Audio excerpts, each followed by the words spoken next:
Gelar juara dunia 4 kali rasanya cuma jadi pajangan sejarah saat Italia kudu nahan malu. 3 kali beruntun cuma jadi penonton di panggung paling megah Piala Dunia.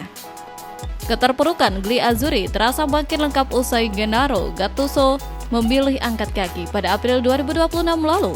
Dalam situasi yang benar-benar runtuh, mulai dari kompetisi domestik hingga pembinaan bakat muda, Federasi Sepak Bola Italia akhirnya memutuskan buat tidak main-main lagi dalam merombak fondasi mereka.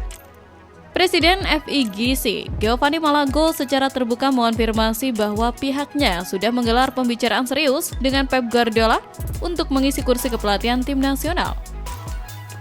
Setelah mengakhiri petualangan manis 1 dekade yang bergelimang trofi bersama Manchester City, termasuk dominasi 6 gelar Premier League dan 1 trofi Liga Champions, Guardiola dipandang sebagai sosok juru selamat paling ideal buat membangkitkan sepak bola Italia dari titik terendahnya. Malago bahkan memberi sinyal kuat kalau federasi rela memberi pengecualian fleksibilitas finansial demi mendaratkan taktik jenius berusia 55 tahun tersebut, walau ia tetap bersikap realistis bahwa negosiasi kelas berat ini belum tentu berakhir mulus.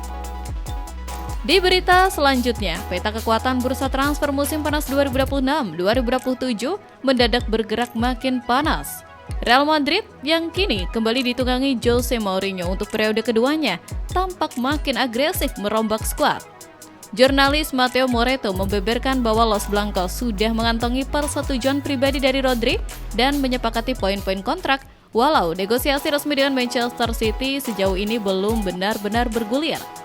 Efek domino dari potensi mendaratnya Rodri langsung berdampak besar bagi Eduardo Camavinga.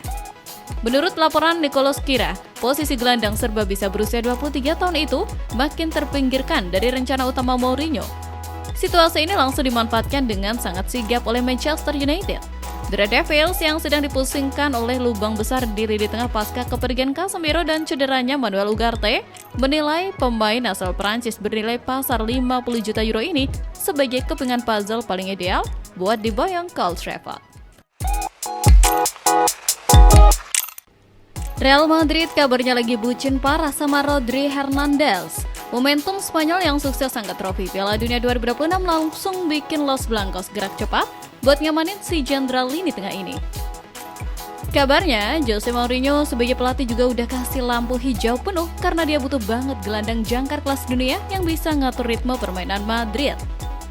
Walaupun harganya selangit nembus 2,21 triliun rupiah, Madrid 100% suka karena performa Rodri emang sejenius itu dari babak gugur sampai final.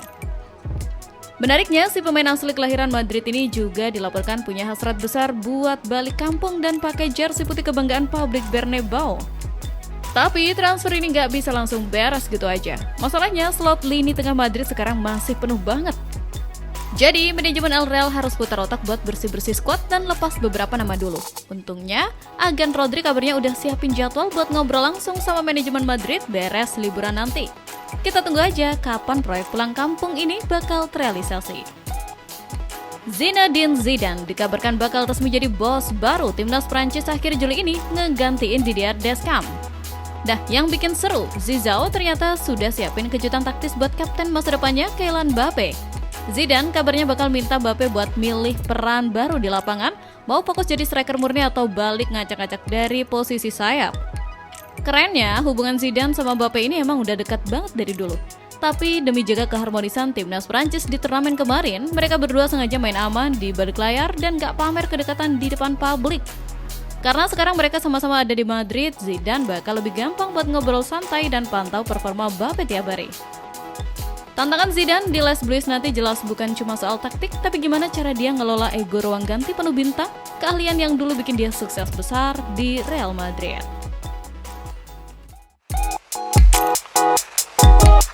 Bursa transfer kali ini beneran dibikin geger sama manuver Chelsea. Setelah musim kemarin tampil agak loyo dan finish di peringkat ke-10 sampai absen dari panggung Eropa, manajemen The Blues langsung gaspol investasi besar-besaran biar gak keterusan apes. Fabrizio Romano melaporkan kalau Chelsea sukses mengamankan jasa Morgan Rogers dari Aston Villa dengan mahar yang gak main-main. Padahal awalnya Rogers santer banget dikaitin sama Arsenal. Tapi namanya juga sepak bola. Chelsea bergerak taktis dan langsung gercep ngajak Villa negosiasi. Gak pakai lama, uang senilai 117 juta pounds resmi disepakati. Angka fantastis ini otomatis memecahkan rekor transfer termahal sepanjang sejarah klub, menggeser nominal Moises Caicedo. Rogers pun resmi jadi rekrutan keempat London Barat setelah Quenda, Emega, dan Palestra. Ambisi Chelsea buat bangkit beneran nyata. Sementara itu di berita lain, takdir kadang punya cara puitis buat bikin skenario drama di lapangan hijau. Pep Guardiola sempat berucap kalau Argentina bakal jadi favorit juara selama Messi dalam kondisi prima karena magis La Pulga adalah nyawa permainan mereka. Dan menariknya, final Piala Dunia ini mempertemukan Argentina dengan Spanyol. Ini bukan cuma soal trofi, tapi panggung reuni emosional buat Messi. Dia bakal bentrok sama Lamine Yamal, bocah ajaib yang dulu pernah dipoto bareng waktu bayi dan kini digadang-gadang jadi pewaris tahtanya di Barcelona. Yamal sendiri sempat bercanda kalau dia emang berdoa pengen ketemu idolanya itu di partai puncak. Meski prediksi di atas kertas dan simulasi AI lebih mengunggulkan skuad La Roja yang lagi unbeaten 37 laga, Argentina punya mental monster yang susah diruntuhkan. Messi sendiri menaruh respek besar dan memuji filosofi permainan Spanyol yang udah matang. Pertanyaannya, apakah sang raja bakal mewariskan tahtanya ke Yamal atau justru Messi yang bakal menutup kisahnya dengan happy ending? Kita lihat aja nanti di lapangan. Sunyi senyapnya London Utara akhirnya pecah juga. Mikel Arteta resmi mendaratkan Crystal Palace dari klub Brugge dengan mahar 34 juta pound sterling atau sekitar 822 miliar rupiah. Berdasarkan laporan The Athletic, transfer winger Yunani 24 tahun ini tinggal menyelesaikan urusan administratif kecil sebelum dia resmi diperkenalkan ke publik Emirates. Langkah satu ini diambil Arteta setelah Leandro Trossard memutuskan cabut ke Besiktas. Solis diplot bukan sebagai ban serep, melainkan senjata taktis baru untuk memperkaya variasi serangan senyap meriam London. Sebelum deal dengan Solis, Arsenal sebenarnya sempat kepincut sama wonderkid Juventus karena deal deals. Tapi, berhubung Juve jual mahal, Arsenal langsung balik kanan ke Solis yang memang sudah masuk radar sejak awal. Ini bakal jadi ajang penebusan dosa bagi Solis di Premier League setelah sempat gagal bersinar bersama Norwich City. Tapi tenang, Solis yang sekarang sudah beda kelas. Musim lalu di Belgia, dia menggila dengan torehan 22 gol dan 29 assist. Menarik dinantikan, apakah magisnya bisa membantu Arsenal mempertahankan tahta juara musim ini. Sempat adem ayem di awal, pesin transfer Manchester United langsung tancap gas pol-polan pekan ini. Setelah meresmikan 3 nama, Setan Merah diam-diam merampungkan rekrutan keempat mereka yang super senyap, yaitu Christian Orozco.